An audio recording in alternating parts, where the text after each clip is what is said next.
All right. Oh, hi. All right. Hosea, like Chester said, part, how many? 5,000 and something? So, it's been so many parts, we just gave up on putting part numbers and said, well, chapter 12. We backtrack just a tad bit and then move forward because we're going to look at verses 6 through 8 because they kind of go together. Let's talk to our Elohim and then we'll take a look at a concept that maybe we should be more aware of. Father, thank you for this opportunity to look at your word.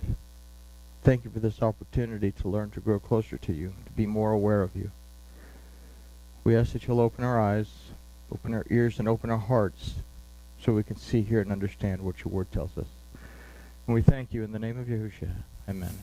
All right, so in the last study of Hosea, we considered a question. There's a lot of questions, but this is a question that kind of popped up.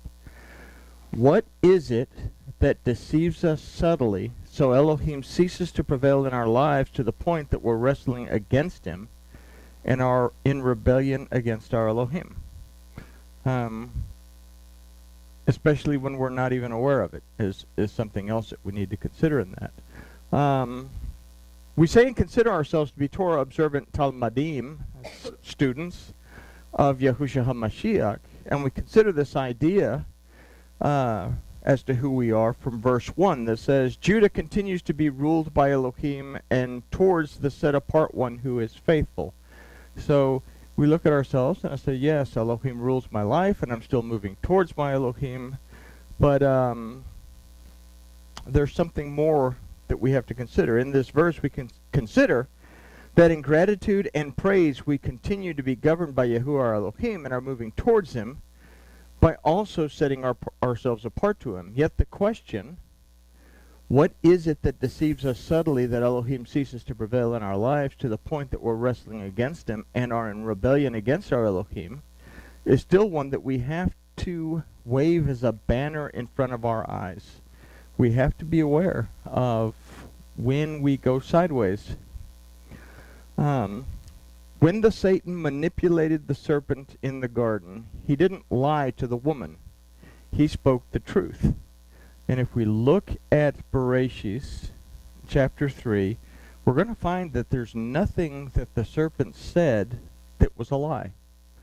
It was the way the woman perceived it and the way she responded to it. And in that, nothing that the serpent said was a lie, though it was the woman who misrepresented the word of Yahuwah that lied. And as a result, the transgression was that it led to sin and the expulsion from the garden. So, what is our understanding of the word in situations? What is our understanding of the word when we want something, but it's probably not a good idea to do it? Can we manipulate the word to make it sound like it's okay for us to go ahead and do it? Hear that a lot. So the verses in this study are going to re-examine exactly this concept, and it's a concept that we have to become aware of. We're going to begin with verse 6 of Hosea chapter 2. Now let's consider the house of Judah thought that it was okay. I mean, they're doing all the right things. They have the temple worship and everything else. But when the time came for them to listen to the prophet of Elohim who told them, you're going into captivity, don't do anything to upset your situation. Well, not that you're going into captivity. You're still in control of the promised land. But if you push this situation and don't depend on Elohim to deal with the situation, you're going to end up going back into captivity. And this was Zedekiah and Jeremiah's warning to Zedekiah, and Zedekiah simply turned off Jeremiah and went against Nebuchadnezzar, and the result was that the temple and everything else was destroyed and they went into captivity. So do we listen to Elohim when we hear that voice that says, this isn't a good idea? Or, this is a good idea, do it, but we say, I don't want to do it because I don't feel that the time is right or whatever. So, let's take a look at this verse. But Yahuwah, the Elohe of hosts, Yahuwah is his memorial. Okay. So let's first consider the word for hosts, which is Hatzat Seva, or Hatzat Zevaot, that from the root Zeba means to go forward. The word refers to what goes forward in hardship or in worship, as well as what goes forward in service. So we have to take into account an idea of service of others and not simply our service to Elohim.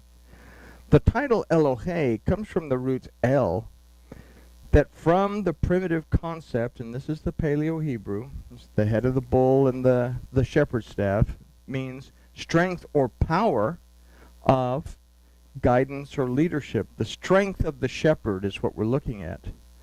So what is this power or strength that guides us forward in worship, hardship, and service?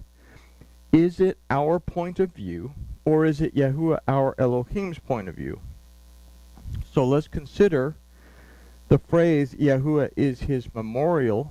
Again, we took a look at Shemot chapter 3, verses 13 through 15 last week in Yohanan, but we're going to take a look at it again because Hoshea is saying the same thing here that Yahuwah Elohim said to Moses. So he says, Yahuwah is my name, and Yahuwah is the memorial, that within that name is the reminder.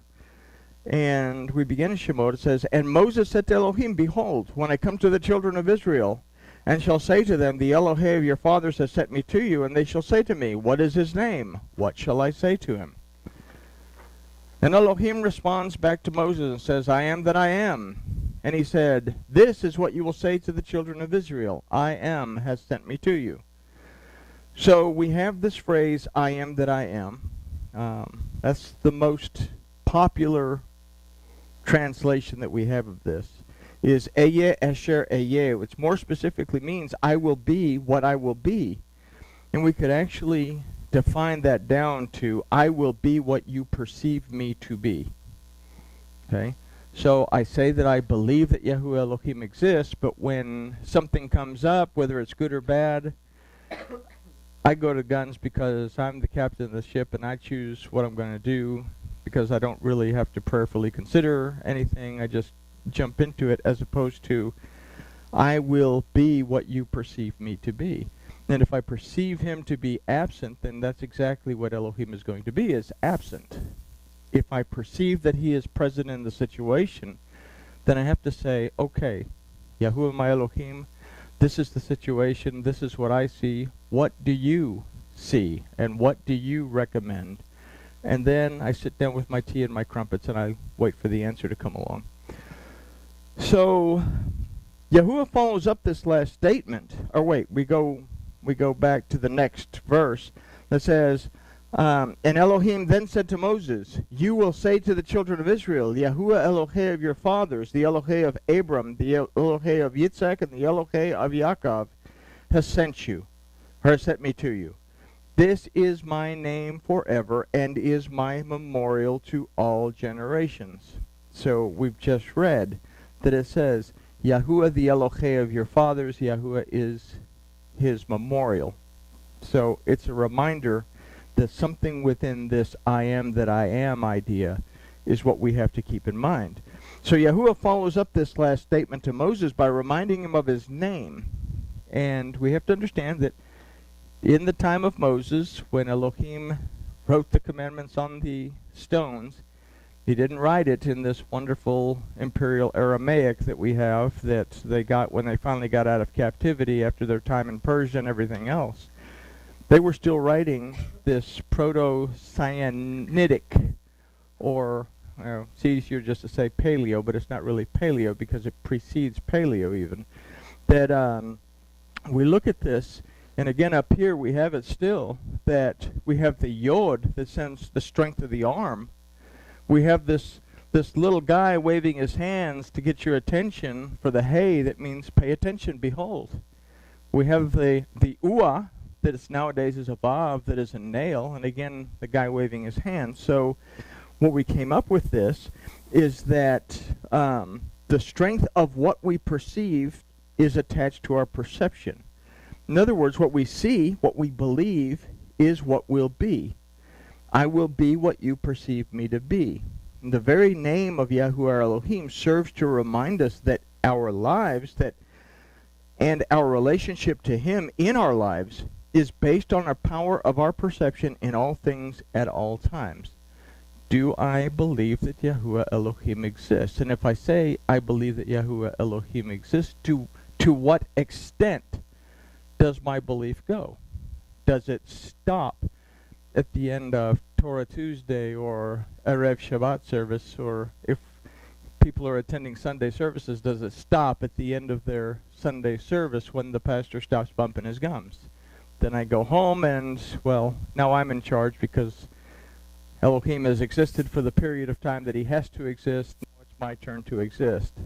So, but the word used for memorial in these verses and in Hosea is zeker, that also means to remember, to recall, and to serve as a reminder. So when we are moving forward, do we remember that Yahuwah Elohim is present and that we must rely on Him, and not only in worship and in service, but also in times of hardship? This question is going to present itself again, so let's take a look at verse 7.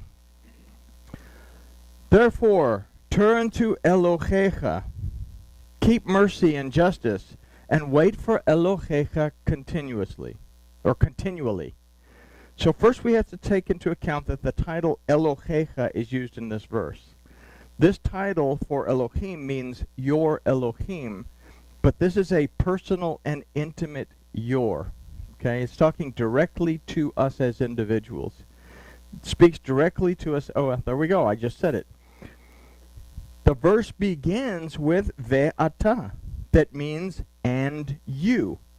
So if we consider that the intimate form Elohecha is being used, we can also consider that the you who is being spoken to will be the one reading this verse in the future, which for us is now.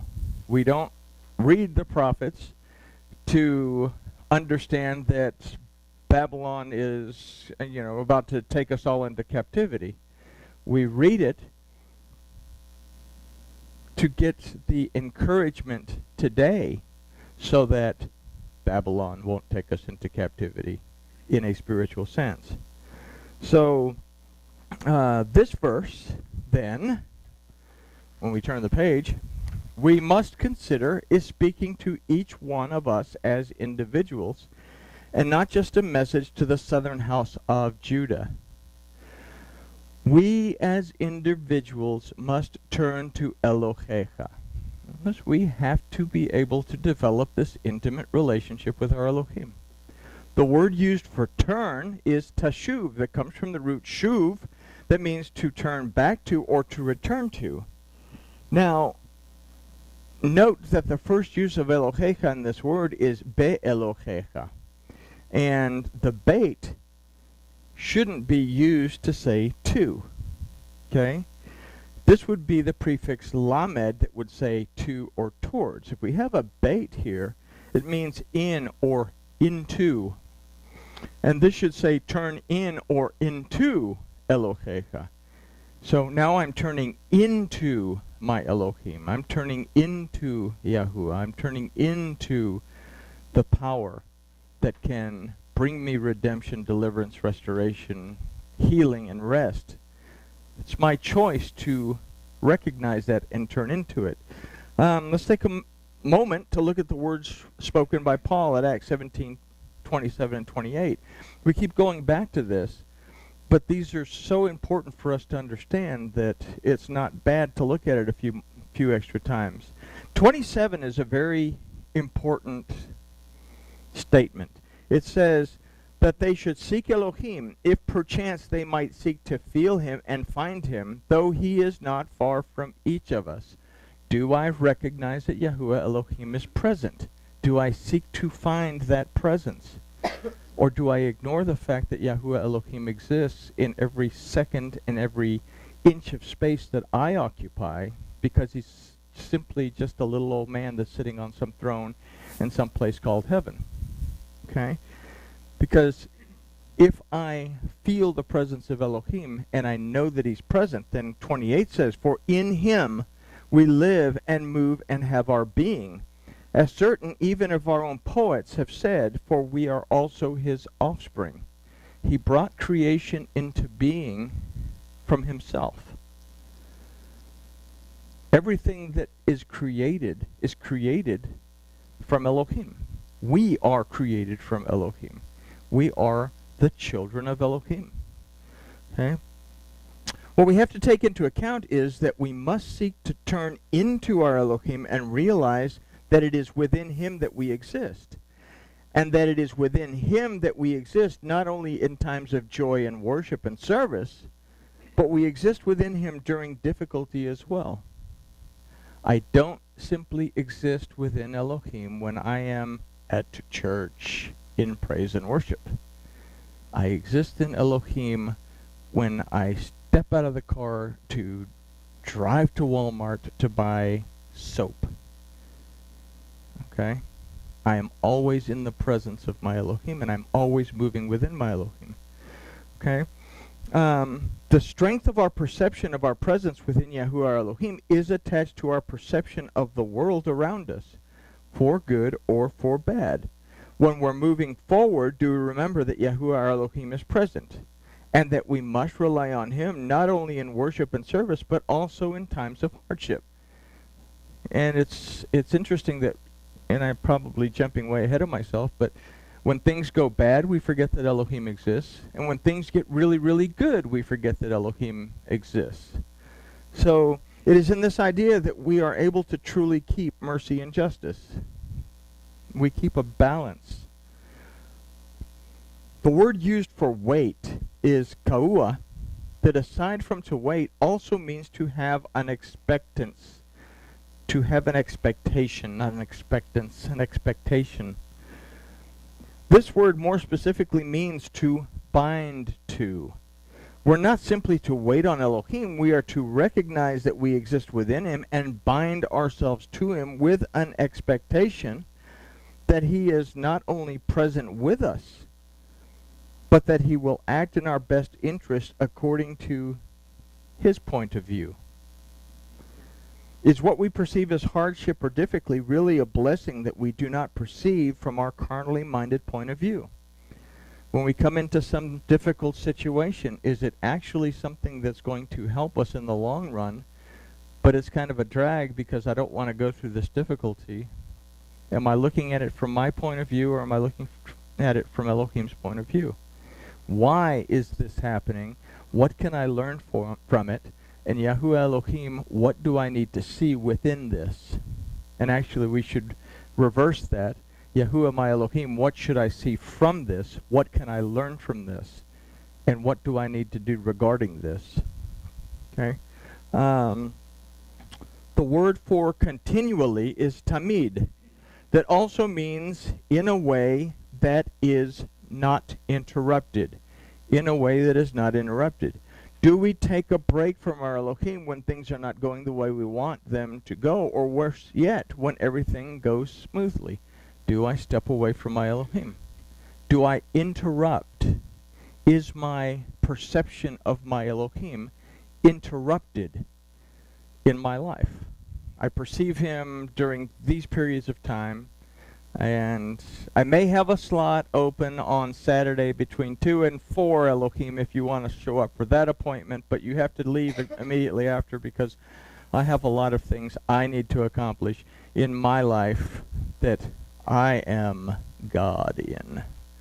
So, if we say that you believe in Yahuwah Elohim, that Yahuwah Elohim exists, that we must be aware of his presence in an uninterrupted way. It must become a way of life for us. So now it becomes a little bit different. Is this Torah that we cling to and carry around and all this stuff and that we hopefully read on a regular basis just a book, or is it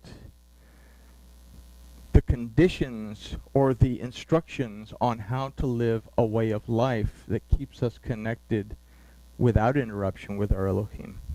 So, if not, we find ourselves acting out verse 8. As for the trafficker, sounds serious. My name is Jose. Work for a cartel. As for the trafficker, The balances of deceit are in his hand. He loves to oppress. So the word for trafficker is Kenan, that means merchant, but this is also the name given to the land of Canaan, a place of false worship and belief.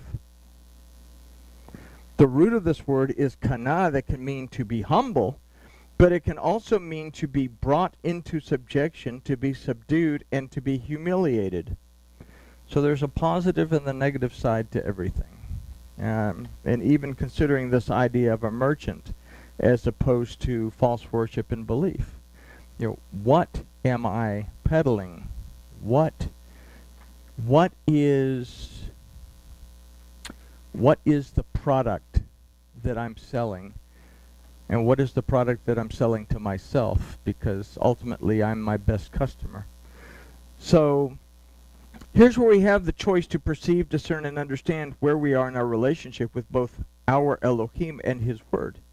If we consider the phrase, the balances of deceit are in his hand, or in his hand, to be talking to us, then we have to realize that the scale is in our hand as to what truth and falsehood are.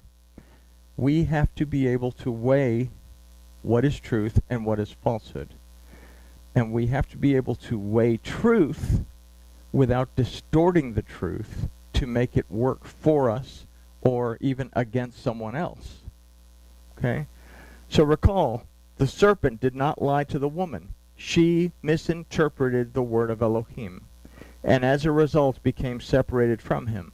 Truth and falsehood are within our grasp to become aware of them. Our outlook is based on the last phrase, he loves to oppress. The word used for oppress in this verse is la-ashok, that from the root shuk, ashok, it's missing the ayin. Ashok means to press upon or towards, but it also means to exploit.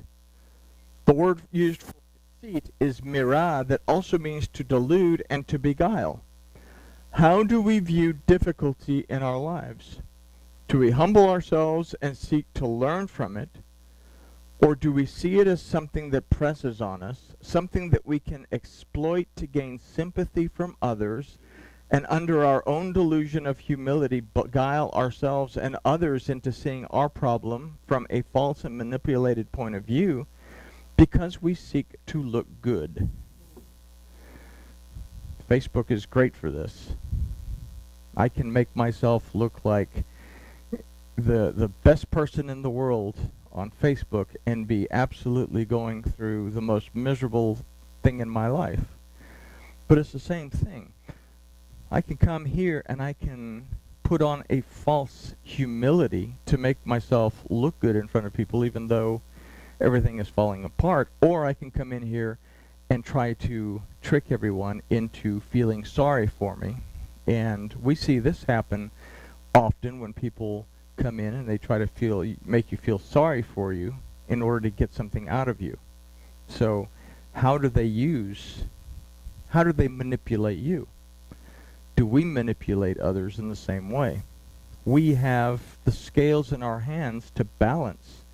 Remember, mercy, chesed, kindness, justice, or kindness with justice, truth with justice. Okay, so where were we? Okay, so when we are moving forward, do we remember that Yahuwah Elohim is present and that we must rely on him not only in worship and service but also in times of hardship? Again, the serpent did not lie. The woman chose to fabricate her reasoning because she saw the fruit as something that was desirable. She gave it to her husband and he ate it. He too fell for her story. The result is that both of them ended up separated from our Elohim. So do we love to oppress or do we love mercy and justice? Do we want to manipulate people so that we can get our agenda fulfilled, or do we prefer mercy and justice to do the right thing and to treat people with the respect and dignity that they deserve, and the respect and dignity that we deserve? Because when we start to beguile people, it brings us down into a level that we shouldn't go to? Do we reside within our Elohim, realizing that it is here that we live and move and have our existence? Or do we love our image so much that we seek to cover ourselves with fig leaves, our own prideful vision of what we are, and expect those around us to see as such? When we are moving forward, do we remember that Yahuwah our Elohim is present, and that we must rely on Him and not on the worship and service, but also in times of, not only in worship and service, but also in times of hardship? What is it that deceives us subtly so that Elohim ceases to prevail in our lives to a point that we're wrestling against Him and are in rebellion against our Elohim? The southern kingdom of Judah would consider these questions too late, and they would suffer the captivity in Babylon as a result. What had happened? Their king has been removed. Jehoiakim has been removed. Nebuchadnezzar has put Zedekiah, he's a puppet governor, over Judah. And now the Babylonian king is basically taxing them to pieces. Jeremiah comes and tells them, humble yourselves before Nebuchadnezzar. Trust that Elohim will deal with this situation. He's already promised that he will deal with the situation. There's bells. He's already promised that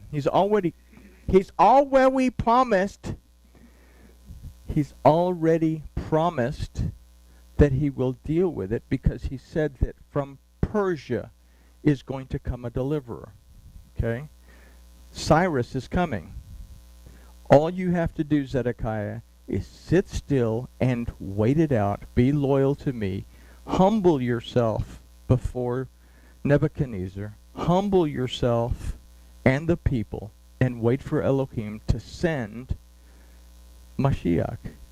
Cyrus was also known as, there it is, Mashiach.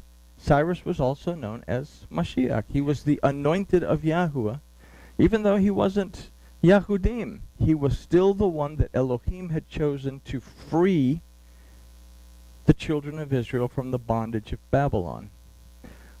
But instead, Zedekiah saw it from his point of view, rose up against Nebuchadnezzar, and was crushed and humiliated.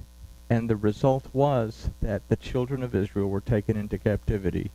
The temple was destroyed, and Koresh came anyway. But it would be a period of time in waiting. So we see how history repeats itself, and we see within these lessons for us to apply to our own life. So I guess with that we can say that grooviness has been achieved.